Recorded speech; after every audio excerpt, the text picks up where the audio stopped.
इतनी भी यहाँ से सारी बोरियां निकले, सबके सब बहन के रोड निकालो जला। এই ভিডিও দেখে কি বুঝলে? এটা যুগ যুগ ধরে হয়ে আসছে।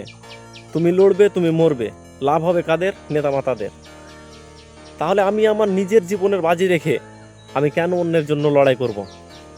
কেন আমি তাদের জন্য লড়তে যাব? আমার ফ্যামিলিতে খেতে পাচ্ছে না আমি সেটা দেখব আগে, নাকি আমি আগে তাদের জন্য নিজের জীবন দেব? এটা অন্ধভক্তরা বুঝবে না। আর যারা চামচামি করছে 2 টাকার জন্য, তাদেরকে দেখো, এটা সারা জীবন হয়ে আসছে, হোক আজ না তো কাল তার পরিশোধ তাকে দিতে হয়েছে। হয় তার ফ্যামিলির কারো হারিয়েছে, না তো সে নিজে মরেছে, না তো তার মা বোন বা কেউ ধর্ষণ হয়েছে, কোনো না কোনো একটা প্রবলেম হয়েছে। সো এখনও সময় আছে, এগুলো ছেড়ে দাও।